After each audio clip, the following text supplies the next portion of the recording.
I can agree with you on that one because I had the same sort of issue. So I was like, no, I'm not going. I'm not spending all this money for this. And then it came down to, well, how bad do you want to monetize your podcast? Like, well, you gotta make an investment into yourself. So I went. It was worth it, right? Yes, most definitely, it was worth every single penny and more. But let's talk a little bit about your podcast. What's the name of it? So my podcast name is the Medium Ghetto Podcast. It's an unprofessional podcast for professionals. We get to pretty much be ourselves there. I know the corporate office sometimes is like a very strict environment. You kind of lose your creativity in the ways of the corporate world some days, and it just sometimes you feel a little dread. So it's a place to be yourself before the job life, and out you could be your outside self on that podcast pretty much. I wanted a podcast that wasn't all about business because everything else I do is serious. You know what I mean? So I wanted something that wasn't serious, if you get my drift. Mm-hmm. This episode, guys, brought to you from the 441 brand. This is what I'm rocking right now. I am wearing one of their For the Culture t-shirts. For the culture. We do this for the culture. This is why I do my podcast. It's for the culture. And that's why I also have some t-shirts to go along with it so that you can support me and I can support you because at the end of the day, I'm doing it for you. So check out the 441 brand. It's 441brand.co, and if you use code BEC, you will get a discount. The link will also be down in the description. The 441 brand, 441brand.co. Use code BEC for your discount. Footy culture t-shirts. We also have some footy. Excuse me. We also have some hats available, black and white. Make sure you check us out down below. So, when did you start the podcast? Actually, January 20th. Of 2023? Mm-hmm. Okay, so how many episodes do you have out now? Should be 32 now. Okay. You've been consistent. Every day, every week, I will. If I don't got an episode concept, I'll find the time, the place. I will start researching. I'll do the episode by myself, and which have been some really good episodes. Yeah, I've had my podcast now for over a year, calendar-wise. But I'm on episode 46, 47? Something like that. But I have up to 48. I know I have up to 48 recorded. But I skipped like almost 8 weeks, almost 2 months out of the calendar year. I skipped about 8 weeks. So that's why my calendar year doesn't match with my episode count, but it's all good. It's all part of the process. That's something that I learned while I was there. We need to be consistent. So from here on out, I'm not missing a week. Don't miss a week. And I'm doing my best to not do that by recording ahead of schedule type thing, which is what I'm doing now. So, yeah. What would you say is one thing that you took away from the podcast summit? Man, be your authentic self. Your audience will appear. You just got to be consistent with the message. And it's kind of like just reeling in people one by one, getting that time for them to get to know you. And once they get to know you, they're going to consistently want to learn more about you. That's what I needed just now, because it's like, I'm not doubting myself. It's just, am I doing the right thing? Just question, am I doing the right thing? I'm staying consistent, but am I doing the right thing? Because it's like you're waiting for the results to start showing type thing. So I believe you're doing the right thing. And even if it doesn't, so I had doubt the other day too. And I had a similar doubt. Am I doing the right thing? And one big thing I was saying, I got a lot of business going on, right? And I have a festival catering business. I have a hot sauce business, right? They're both growing and they're both expanding at the same time, which you should not do with two businesses and two, you know what I mean? They complement each other, but at the same time, it's rough. And I just was thinking the same thing at one point. Like, can I give this podcasting really my all, and can I make it work? And the answer for both of us, I believe, is yes. I think you're doing the right thing. Even if, like, let's say I feel as though you're more introverted, right? Mm-hmm. You, Yeah. believe it or not, I'm just a socially developed introvert, you could say. So I'll have to practice these social skills to get any type of skill at all. But really, I Yep. spend most, if not working, I'm by myself. Absolutely, just by myself. Yeah, that's And definitely me. we need more introverts in the podcast space Hmm. because we see things differently and we watch, we observe. Quiet people do one thing better than anyone else. They listen. Oh, I'm gonna add another thing, and they watch. Hmm. Yep. It's two things that I'm very good at. I'm very observative of everything that's going on around me and different things like that. So, yeah. All right. True, and now Thanks I for that. definitely am I excited for the appreciate that. episode. Because I'm here to bless some people and learn to talk about a concept that's not really talked about.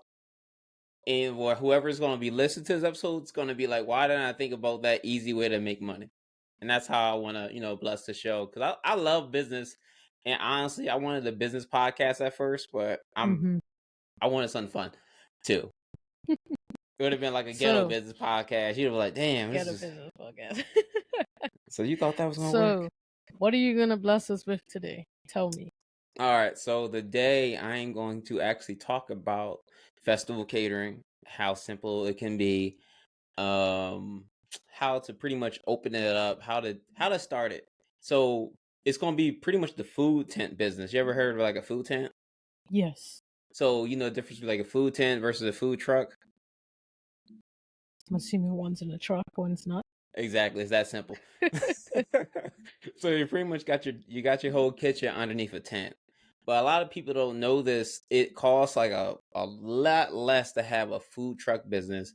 And what if I said the highest I've revenue I've seen in like 2 days has been like $1,100. Oh no, $11,000. I can believe it. If you're at a, because you said you do festivals, right? Yep. So I don't do any So, type of festival. I also do food festivals. So that's a niche in itself that people don't yeah. realize is out there. There's bacon and barbecue festivals, taco festivals. You know, how easy is it to make a taco? I mean, all you need is some meat or vegetables, your tortilla, and some toppings. Right? So can you imagine how low the food cost is for that? Yeah, you can see it. Yeah. So like we do one thing we've been doing is this. We do the taco festivals that actually range from up and down the East Coast of I guess America, if anyone's like watching this international America, and it's one festival group. So these festival groups have contracts with the Affinity Live Centers all around like the United States, right? And they got to do at least 2 or 3 events at these festivals to keep at these locations to keep their contracts at their agreement. Mm-hmm. And the cool things about these places, you ever been to Affinity Live Center or like any of these? No. So it's pretty much like a giant event space with a bar. It's like TVs everywhere. It's like 9 bars in the building. Can you imagine that? It's like 9 bars in the building. There's party rooms everywhere. They have a giant parking lot where they hold the festivals, right? So Mm-hmm. you have all this entertainment in one location. And we go to places. We work with this festival catering spot. Well, this festival event group because they go to places like that. So one, they're getting advertisement from the people that are already going to be there, and two, Right. they get the people who've been following their festival brand for like about 10 years.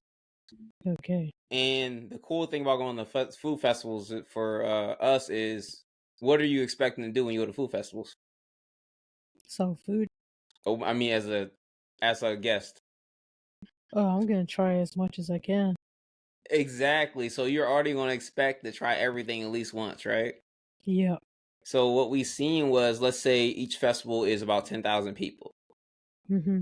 So each person purchases at least like one sample of the taco, which is roughly like about like $3. So at the end of the day, if there's like 5,000, sometimes only 5,000 a day, at least like a third or half of that tries our taco, and then sometimes they come back again. Mm. So it's pretty dope. And the food costs we usually see is, let's say I spend like $700 on something, like food wise, you always see Okay. like a 3 times or 5 times return. Okay, so that's not too bad. Yeah. Well, how does that work when you have to pay your staff and stuff like that? So the good news is this. So it depends on what you making your staff do. So let's say at first I had a little bit more staff. I used to have 4 or 5 people. Hmm. But I cut it down because I trimmed it down. So when you first start the food festival business, I had a lot of staff, maybe like 5 or 6 to be exact. And I was paying them like 150 a day, Okay. 120 a day. Sometimes it depends on like how skilled they were and things like that. And I was pretty much Okay. cooking. But it depends. Like, I'm trying to think how I can explain this.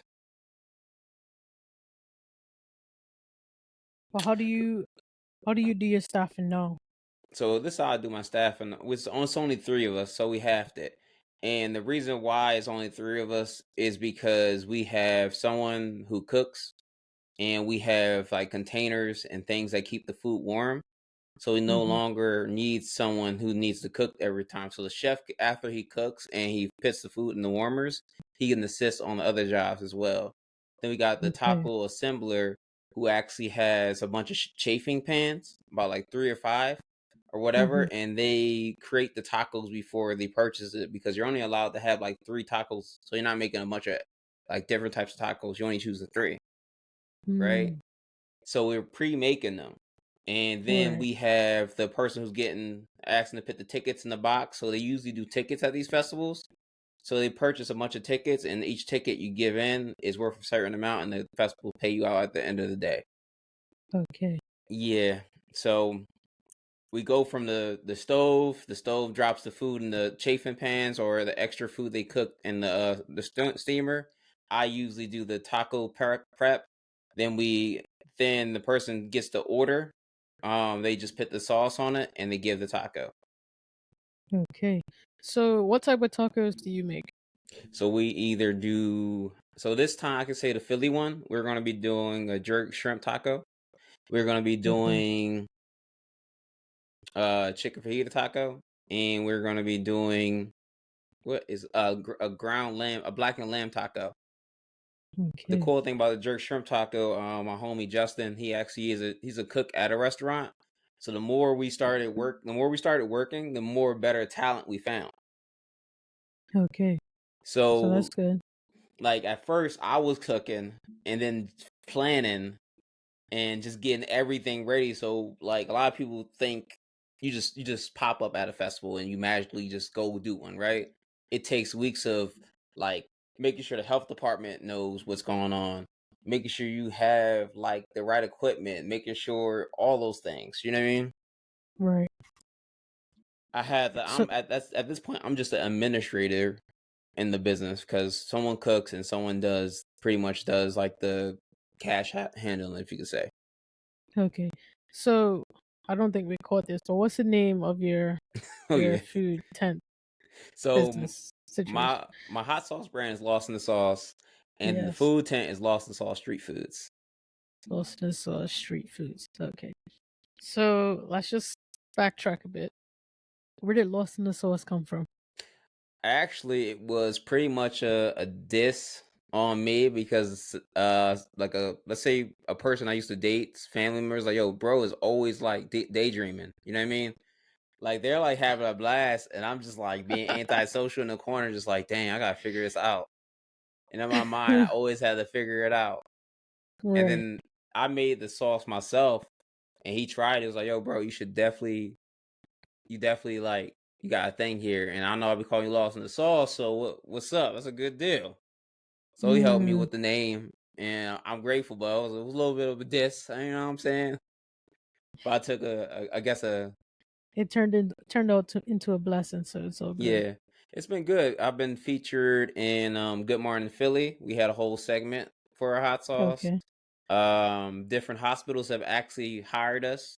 to cook on their grounds. So good thing about being a food tent business, you don't have to pull up a truck. You literally get a U-Haul truck, pack all your equipment, and pull up and cook for a whole hospital. Okay. So, and where did the Lost in the Sauce street food come from? So what happened was this: we did our first festival. So I was really nervous during having a hot sauce business because everyone around me always has a clothing business. They have a candle business, all the normal businesses everyone always have. So I was like, I got hot sauce. I didn't know what to do. So everything was an adventure. So I said, yo, I keep doing these pop-up shops. They booty. So I needed to go do something bigger. And I seen a festival. I was like, this is a festival. This is going to be crazy. And I was like, yo, can you send me the deck for the festival? And they showed me all the stats. And I was like, yo, there's 10,000 people. I've never did 10,000 people. The most I've ever been around is 200. So I was like, yo, if we sell out, we sell out. That's good. That's good. Like, how much it costs? And we bought a spot. And it was very beneficial. But then I seen all these different like food tents when we had our hot sauce tent. And I started to do my introvert thing and study them. And I'm like staring at them the whole time and just watching their processes. And it was so simple. It blew my mind. You know what I mean? Like, I was just like, I'm doing something. I'm overthinking. And then I was like, That's yo, we what we going to do do. this. So I bought a bunch of equipment that we need. I seen what they need. I started making a list. When I started making my rounds, I actually gave everyone a free bottle of hot sauce too. And I just bought all the equipment we need. I bought too much equipment. Okay. At first. So it was, and then we tried our first festival. It went very well. Like, in my life, I've never made $4,000 in 2 days. I've never made that much. And so that I was was just your first like, time doing it. yeah, Right I was there like, and this is crazy. I'm assuming it's only grown since then. Absolutely. We usually have a dessert tent and we have a taco tent, but we also like switch up the menus and stuff like that to keep it fresh. Okay, so after your first festival, what did you do after that? So after the first festival, I signed up for the next festival. Okay, one time. The day of that festival, I was like, yo, what other festivals you got? And I was like, we got like 4 more in the future. I said, give me 4 of them. Give me all 4. Oh, nice. Yeah. So a lot of people don't know this too. Like if the festival vendor is very, very like set up very well and organized, they have things like they have QuickBooks. So if you have QuickBooks, you can do the pay later thing. So you can literally get a chance to pay later. You can like incrementally pay for the festival fees. And the cool thing about some festivals, you don't need a grill. They gave me a grill. They gave me a tent, right? They gave me tables. They gave me propane. All I had to do was bring the food. Wow. And That's decorations. Nice. Yeah, there's places like that do that for you. Okay. And how often do you attend festivals with your Lost in the Sauce street food? At least once or twice a month, sometimes like 3 times a month. And it's mainly from the spring until October. Okay. So you're in what you would say your busy season right now. Absolutely. Okay. So what does that look like for you in your busy season? Well, I'm still a full-time human resource person, and I'm actually going to school for human resource management. My job is paying for it at one of the largest companies, Amazon. So you can only imagine being human resources at there. I'm like, so wild people there. Oh my God. So I'm doing it there, and they're paying for my human resource school. So I'm using the time to learn. Like, one thing I'm notice a strength for me is I'm good with people. So I'm learning how to manage people more in a business sense.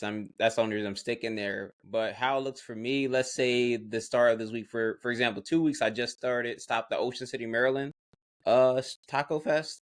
A week ahead, it's pretty much now, and the Philly festival's in like 3 days. So what I did was this: I made sure I communicated with the vendors, like my menu. I made sure I communicated with the health department what I'm bringing and my equipment I'm bringing, and I asked them any questions just so I won't ever miss anything, because health departments are rough. That's the thing you're gonna have the most anxiety about. Just to let you know, if you ever do one of these, you have the most anxiety from the health department. And the cool thing is this: if you don't prep anything and you prep it on site or cook on site, you don't need a kitchen at all. You don't need a commercial kitchen. Okay. So you can dodge a lot of licenses if you just prep on site. Okay. And is that what you do, prep on site? Yep, I prep on site. If I need a kitchen, then I'll find one. Right. And most places they sell pre-washed lettuce or pre-washed things like fruits and stuff. So you can already in vegetables you can already get it pre-washed and most time cut. But pretty much what it looks like right now, I'm making a packing list, I'm making an ingredients list, I'm communicating with the staff what the day's gonna look like. So for Philly, we cannot prep on site per se. So I gotta purchase salsa and I gotta purchase lettuce, right? So what I'm gonna do is this. I told them, yo, we gotta wake up early and we gotta meet at the restaurant depot or the restaurant store where you buy the food at. Okay. And I got a wholesaler's license. So one thing you do is get your LLC, get your business formulated for your state, and get a wholesaler's license. If you get a wholesaler's license, it allows you to go to these restaurant depots that are actually all around the United States. Okay. So if I wanted to, let's say I got to fly to Texas, I'm not driving, I'm not bringing food, right? I can just go to a restaurant depot there and get the food. Okay. So it's nationwide, but you just have to be registered in a state. Yep. Okay. So go ahead. I'm sorry about that. And what it looks like at the festival, I can say, is we're going to have the setup. The tent's already going to be there. We're going to set up. We're going to clean up. We're going to place the tables. We're going to organize all the sternals, the tip jar. We need the tip jar. We're going to have the tablecloths. We're going to put things underneath the table like the tools, utensils. We have the utensils out. We're going to have all the things we need to pretty much cook and serve.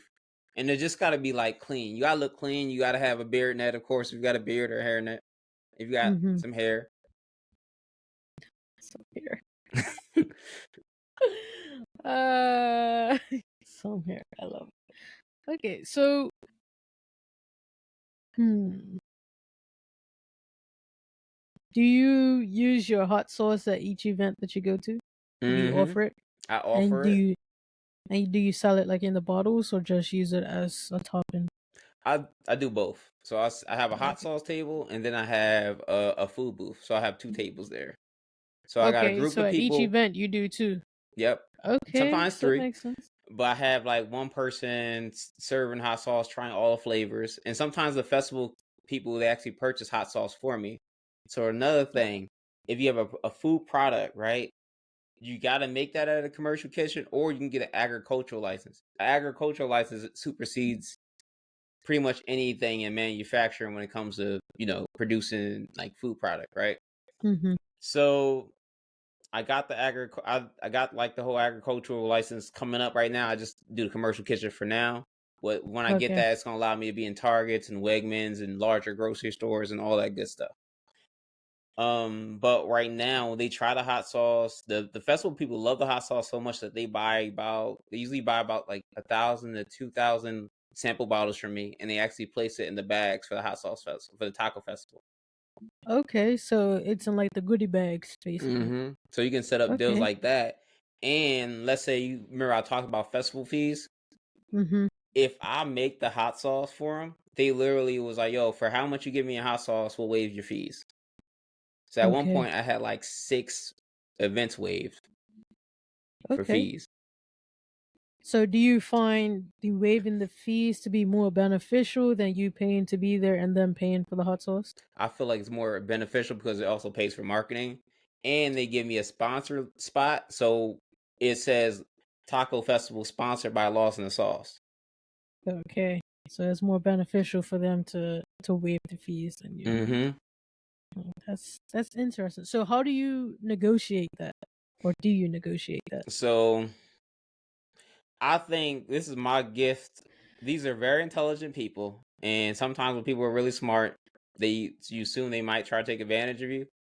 But like you just gotta make sure that when you negotiate this, you gotta be like, you gotta know your raw costs for your product. You gotta know how much it takes, how much it costs to make it, how much it costs like labor wise, how much it costs for just the ingredients, right?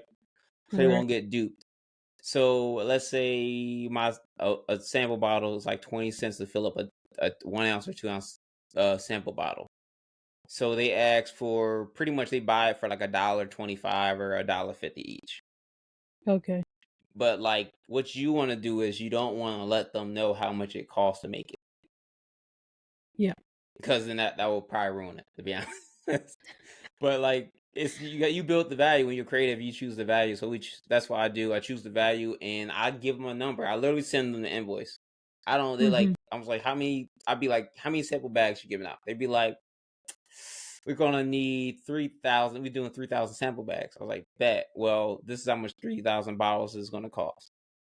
Okay. And I just send them the invoice, and they usually pay it right away. And I'm like, hey, I cannot make the product until you pay the invoice, or at least half of it.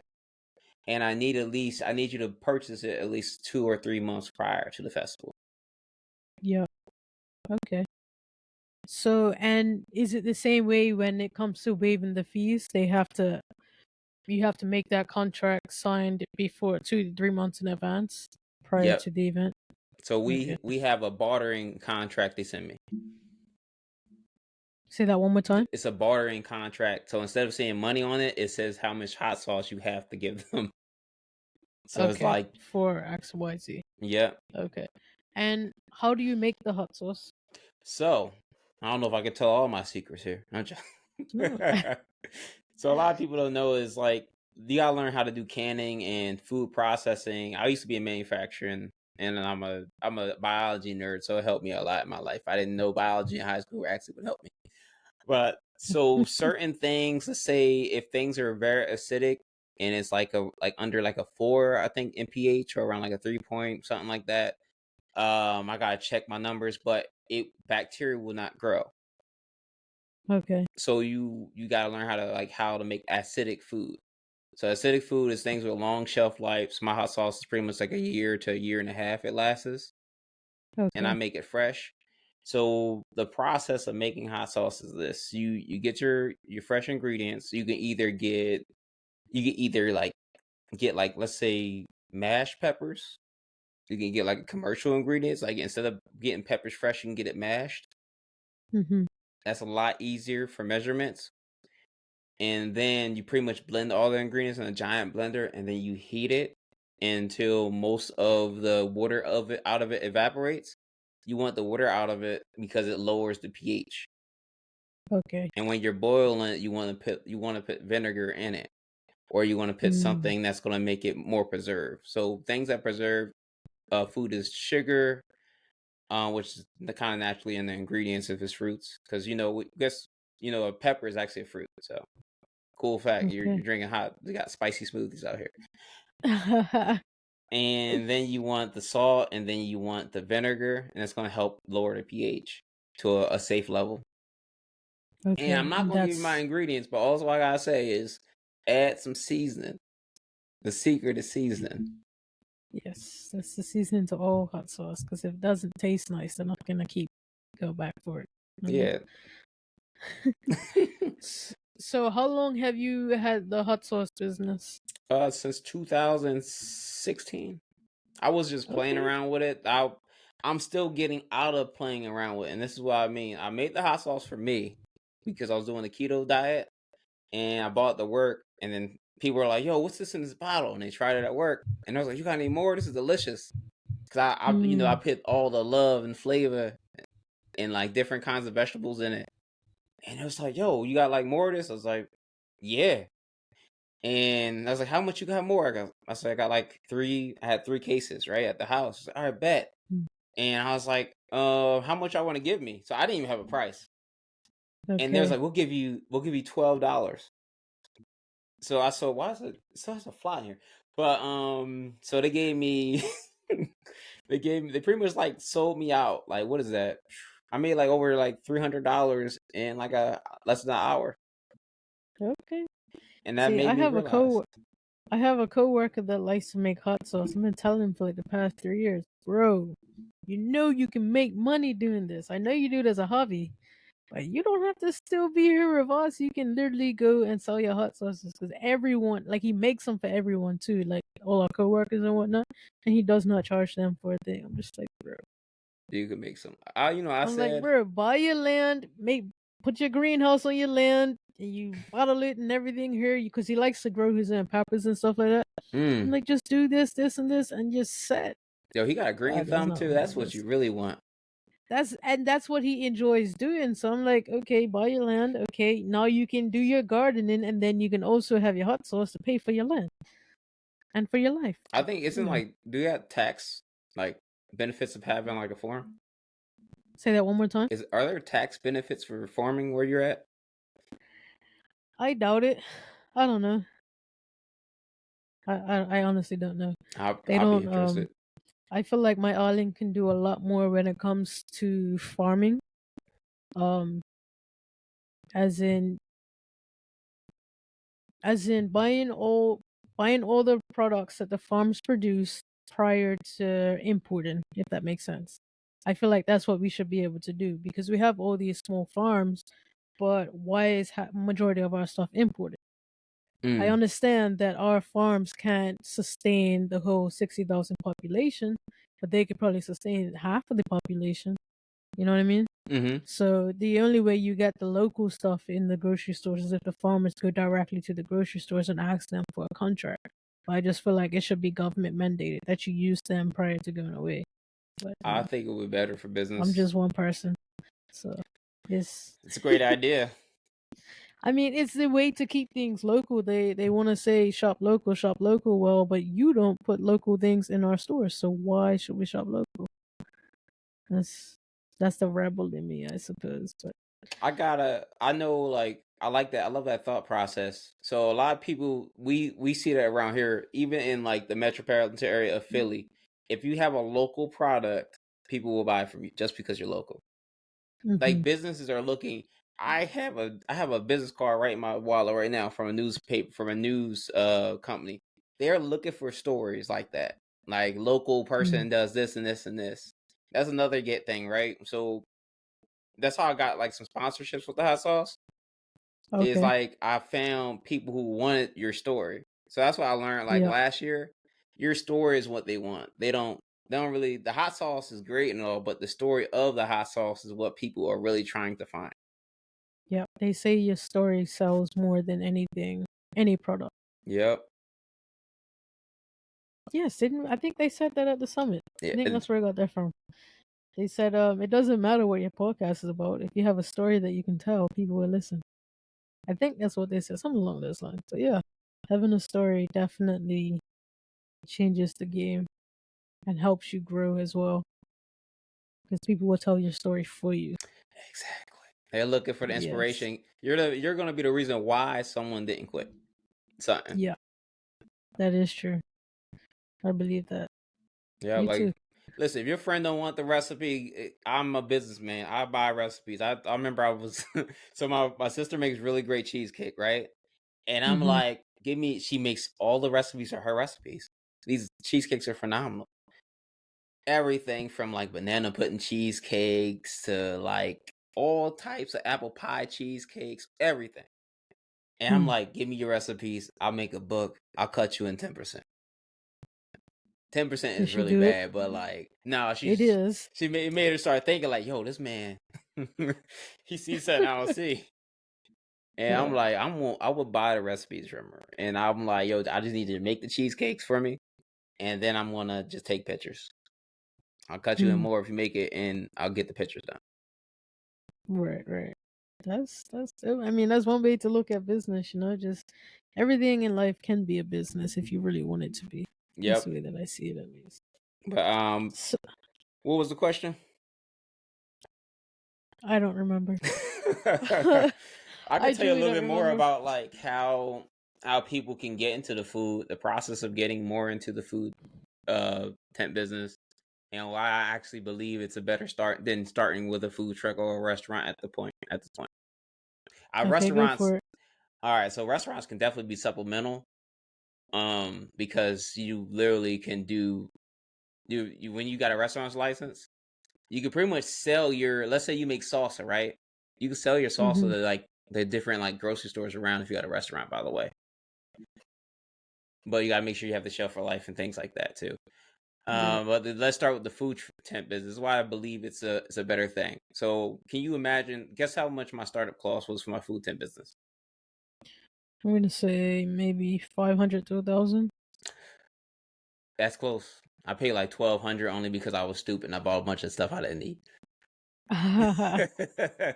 But yeah, it was like around like $1,000 if I didn't buy a bunch of stuff I didn't need. Now I have a bunch of Okay. stuff in the garage right now. I'm like, I gotta just throw this stuff away. I haven't used this. After you learn, you start to minimize things, right? So it only cost me Right. $1,000. And the food truck, a good food truck's like 50 to 80K. Mm-hmm. And then one thing too I could say is if you want to buy a grill, most places where unless you're in like Virginia Beach or like let's say Ocean City, Maryland, like the high tourist locations, most Yeah. places don't care what grill you bring as long as it's propane. So you got to get a propane grill. We purchased one for only $200, which lasted a whole year. So you definitely got our money back. A Okay. tent costs like 150 for a commercial tent. And you have tables at your like folding tables at your home, right? They're pretty cheap. Yeah. Mm-hmm. What else you need? You need utensils. Most of the utensils you have at your home already, right? Mm-hmm. And then everything else depends on what you're making. Let's say tacos. You might want one of those things, one of those slicers, one of them dicers, where you put the tomato on it and you just slap it down. Get one of those for Mm. like $100. You might want a Cambro that keeps your food warm for up to let's say 8 hours, which is your whole day. You can get Mm-hmm. one for like maybe like $100 to $200 depending on where you're getting it from, right? Then you can after that you just really need to buy food for the festival. And if you're doing a small festival like with 1,000 people, you really might just need only $500 for food. Okay. Because if you're getting it from a commercial location, you're buying like 40, let's say 40 pounds of chicken. I can get 40 pounds of chicken for like $80. Chicken breast, already trimmed. Okay. That's very nice. That's definitely a commercial price. Exactly. So you're getting things a lot more smaller. And like let's say you spend your first $1,000. Let's say you spend $2,000 for your first festival. You can make Mm-hmm. that back in your first festival. Yeah, that's true. And now And then you have all the products to use for the whatever you next make time now, you're around. good to go. Because we Yeah. started with no decorations. Can you imagine that? You start in a food business. We had no decorations, by the way. And every time we did a different one, we bought new stuff. Hmm. So each time you went, you invested something new into the business. Yep. And right now, let's say we don't need to buy any more equipment. The most we buy is just food.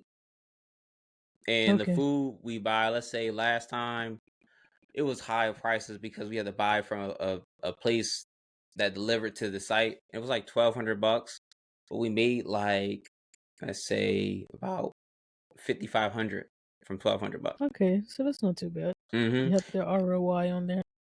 Exactly. And if you want to, let's say you're paying it's only 2 days. So let's say you're like, I love my people. I want them to at least make $150 a day. So let's say you do like Mm-hmm. 2 or 3 more people. That's like, what's it, like 1,200. You drop like 1,200 on like labor cost. And like from 55, what is that? Like, oh my God, my math is terrible. It's like 4 So grand. it's over 3,000 left over. Yep. Once you So include the food cost of 12. exactly. So you got like $3,000. You pretty much you can put back in your. Of course, do your taxes, guys. Do your taxes. Make sure y'all know do your taxes. No tax evasion. Not So do that. yeah, you have that much, and you did that in like 2 days. And the crazy part Right. is most you did was plan it. And if you wanted to if to be quite honest, if you got a fourth person and you paid a chef or like a manager that managed the tent only, like Mm-hmm. not even manage like the logistics, manage the process of the tent, You literally could just not be there and make like $2,000. Yeah. That's the end goal, at least the way that I see it. Yep. So that way you no longer have to go out every weekend and do it, but you just collect a check at the end of the day. Yep. Or you can be like what I want to be eventually, and I like the festivals because I like the feeling of going out there, and I want to be that boss that's at the festival, but I'm drinking the whole time. Ah. I'm That's like, another way of doing it too. yeah, you there having a ball and drinking. Yeah, that works too. And so you can do like up to, some places let you get as many tents as you want. So let's say we did 2 or 3 tents. So you can literally scale your business by how many tents you make. So, and if you did multiple tents like that, would each tent have something different in it? You could or have different types of food? It could have that. Yep. Like I know some people do churros, right? So this is Robbie right here. So I know a lady, she does churros. She's a churro lady. These churros, she getting like I think it's like 500 in a pack. And it's like $40 for a pack. She's selling one churro. One of the churros, guess how much she's selling it for? What, $5? $3. $3. She getting $3 for each churro.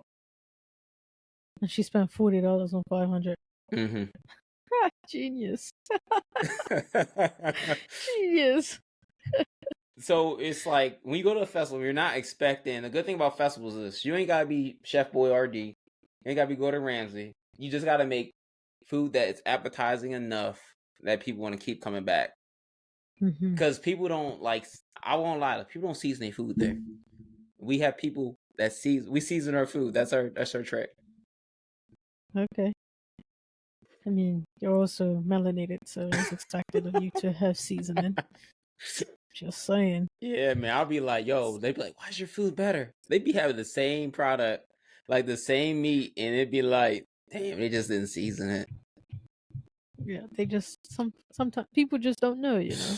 I'm like, I feel some bad people for just them. don't know, and it's okay. I'm still learning how to season myself. That's because I'm very, I don't care as long as the food tastes okay for me to eat it. I'm cool. When I cook for myself, it's not like I'm cooking for someone else, so I cook for myself. But I'm starting to use different spices. I'm starting to learn the difference between a spice and a seasoning. That's one thing. And then I'm learning to use both of them combined and stuff like that. So I'm getting better at it. See, salt is not a seasoning, guys. Do people think salt is a seasoning? They do, and butter too. They're like, I season it with salt and butter. I'm like, yo, bro, get your unmelanated stuff out of here. But I honestly, I stopped using salt and butter in my food. So for me, it's just like, no, I have to use seasoning to have flavor. So when you get more into it, like there's a lot, I don't know if you like books, but there's a lot of like books I can like, I have that teaches you fat soluble herbs and spices versus like water soluble herbs and spices. So you got to know the difference. So fat soluble things you want to put, some of the most things you want to put on your meats, or you want to cook with oils that actually trap the flavor. Okay. And there's a lot of things that create aromas in your food. So you ever had like onions don't really have much of a taste. It's the aroma that you're kind of tasting. Yes. And they open up everything. Also, cinnamon opens up your taste buds too. You ever had like some really good Italian red sauce? They put cinnamon in it. And what it does is it opens up everything. So you start to taste everything in the sauce. I'm gonna start using cinnamon a little more often. Try it a little bit in the spaghetti sauce. Change your life.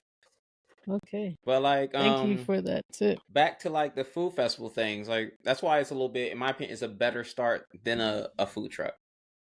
Okay. And like, I don't know about you, but I like having less debt to pay off. I live a debt-free life over here. I don't intend on incurring any debt. Exactly. How do you live a debt-free life? I didn't go to university. Okay. So I don't have that debt laying over me. And then I've also been very cautious of my spending since young because my mom was always in debt. So for me, it's like that's what I don't want. So I never bought anything if I couldn't afford it in cash, different things like that. So I've never gotten a loan for anything when I think about it. Yeah. I save to get what I want. So for me, that's just me, you know. And then I feel like here in Bermuda, I know a lot of people in the States, they get in credit card debt very fast.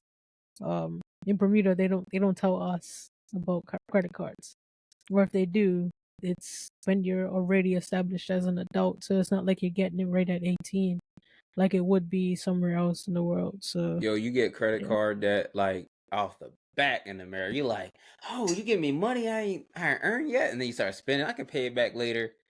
And tell me something. So like what was your first credit card balance? Like what was the amount they gave you to you for? 500. 500. Okay, so that's not too bad. Cause like here they go based off of your income. They won't give you what you make in a month.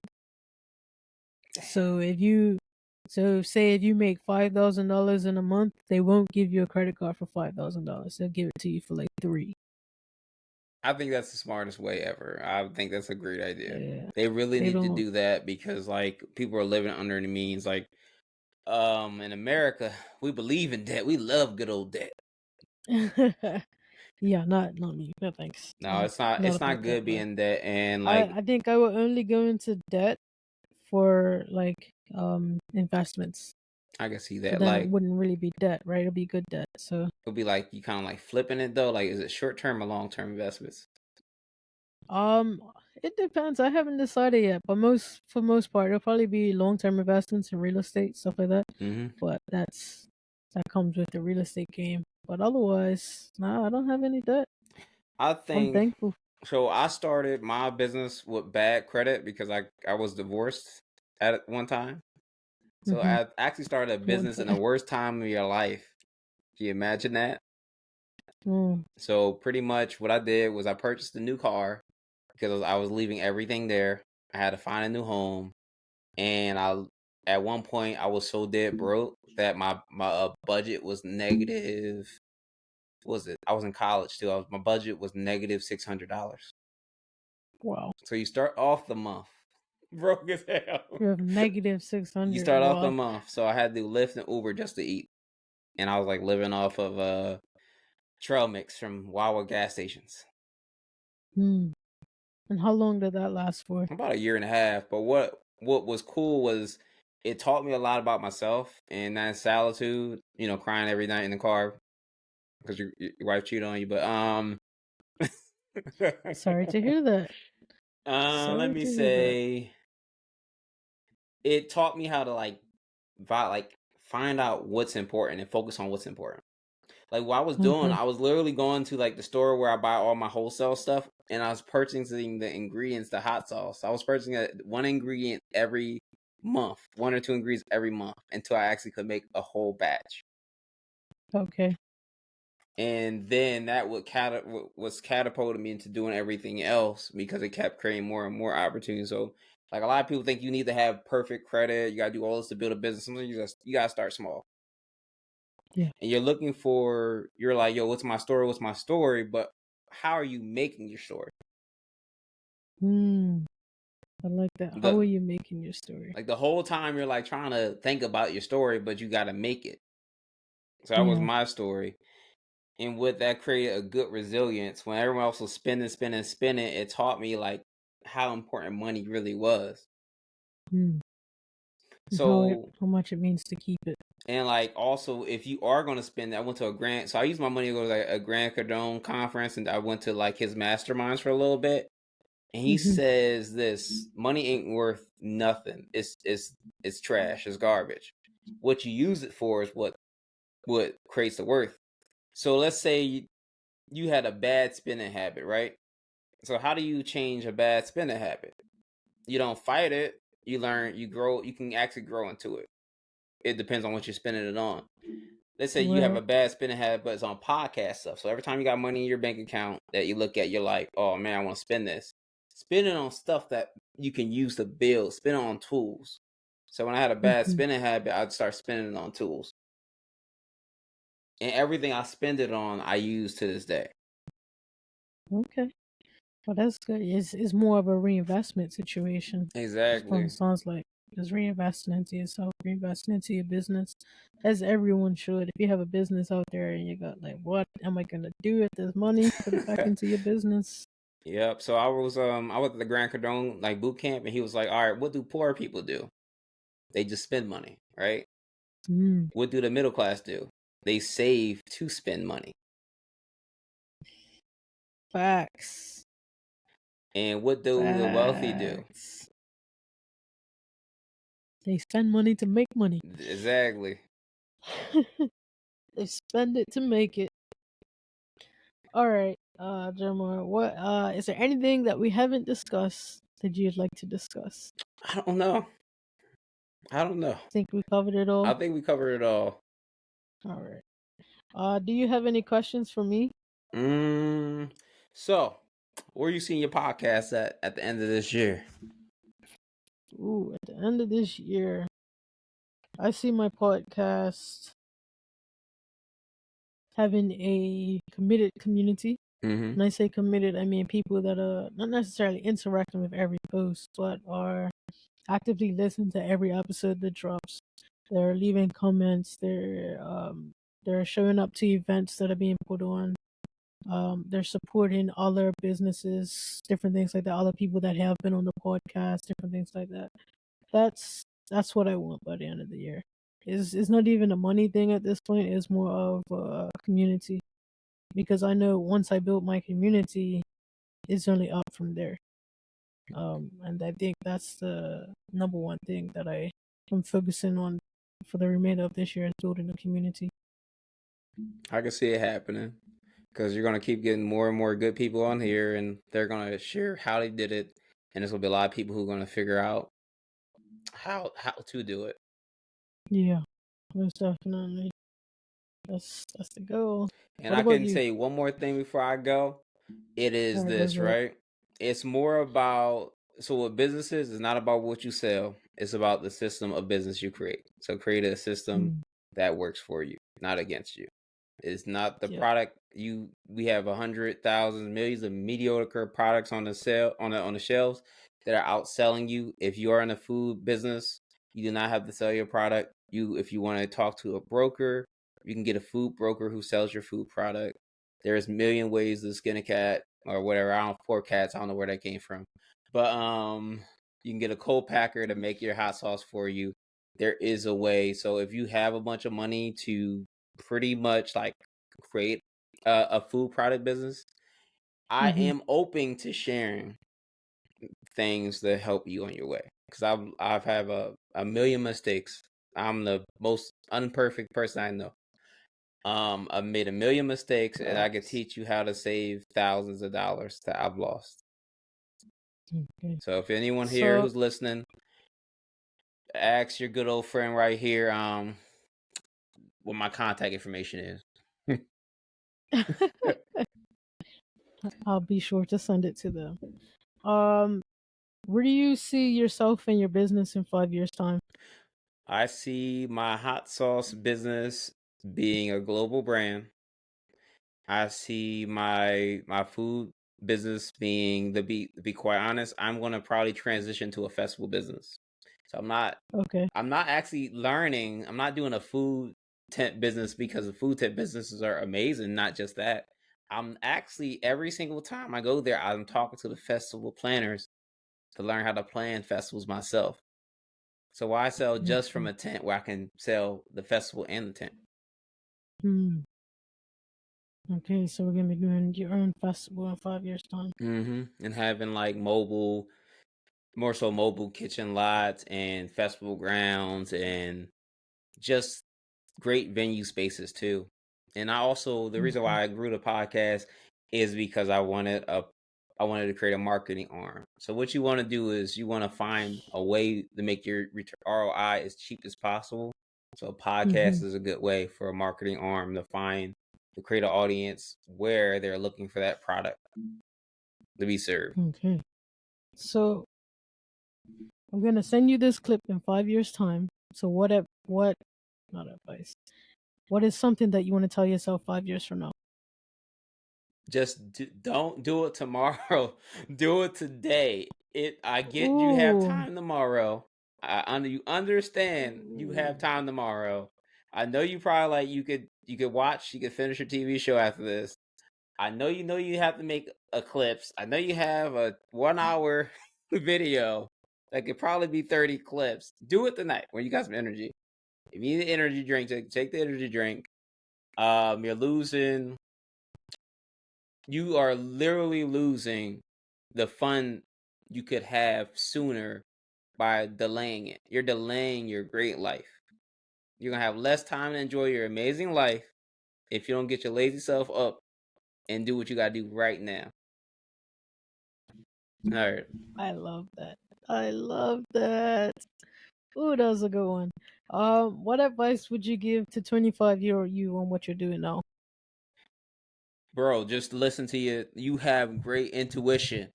Don't let just because someone's louder doesn't mean they're more correct.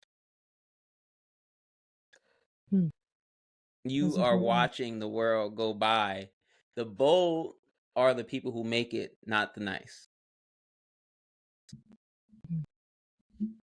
Okay. And lastly, where do you see yourself in 5 years' time? My personal self? Yeah. Hopefully I'm married again to a woman that actually gives a damn. But nah, I want a family and stuff. I want to be a family dude, and I want to travel more, and I want to have a life of abundance, and I don't want to worry about the paycheck to paycheck. I'm with you on that one. And ask you one more time. Do you have any questions for me? I want some land in Bermuda. How I get some land in Bermuda? It's probably pricey as heck up there. Very pricey. I don't think. I think it's very. If you're non-Bermudian, you have to like spend like almost $10 million, $5 million, something like that, something outrageous like that. My God. Because our land is that expensive. Don't like, oh, it's just some random number. No, it really is that expensive. God. But I can't get a green for card. a non-Bermudian, no, you gotta be married for more than 10 years to get status over here. Damn, I can't get I think it's the same as the U.S. You have to be married for 10 years it's like to get 3 status. years here. Really? Yeah. People are well, Bermuda is 10 years because we're overseas territory for the United Kingdom. Mm-hmm. So if you get Bermuda status, you get United Kingdom status. So they were trying to make sure you're committed before they give you citizenship, basically. At this point, I'll be like 40. Yeah. I'm like, damn, I finally got it. Yeah, you got to be truly committed to get your status over here. Unfortunately, that's good. I mean, it's a good thing. It's not unfortunate. It's a good thing. Yeah, like 3 years here is crazy. People just be like, all right. They be paying not for even it. Live together. They'll pay you. I've seen it happen, by the way. I've seen the fake relationship stuff. But I digress. There's Nigerians, Dominicans, Jamaicans. Here's $250,000. Let's get this green card. My family's all right, Joma. Thank you so much for blessing the podcast today. Thank you for teaching our listeners that you can do a food tent or going to festivals versus a food truck business or opening a restaurant full blown. I think that was very beneficial for our listeners. And hopefully someone hits you up with some recipes to sell you for your hot sauce. Listen, I need the recipes. If you don't believe in your product, I'll probably believe in your product. All right. Thank you so much. And that's another episode. My name is Kudani. I am the host of the Black Accent Podcast. Peace out, y'all. So y'all saw me drinking from this bottle, right? It's called AG1, Athletic Greens. It's where you can get your daily dose of needed vitamins, vegetables, all that good stuff that keeps you nice and healthy. I have been using this product for well over a year now, and I can see the difference from when I'm consistently taking it and when I'm not taking it. When I'm consistently taking it, my energy levels are up, I feel better. Overall, it's just like, yes, I feel great. When I'm not taking it, I get sick. I'm not gonna lie, I get sick. So I'm just letting you all know that you can get your AG1 as well. Get your daily doses of vitamins, vegetables, all that good stuff that you generally won't even take, all in 8 ounces. Powder, it's great. It's not one of those nasty little powders. It tastes nice. It's got pineapple in it. You could taste the pineapple. That's why I said that. It has all these other things, but pineapple is the biggest flavor that I take away. So if you're not allergic to pineapple, check out my AG1 link in the description, and let's get healthy together.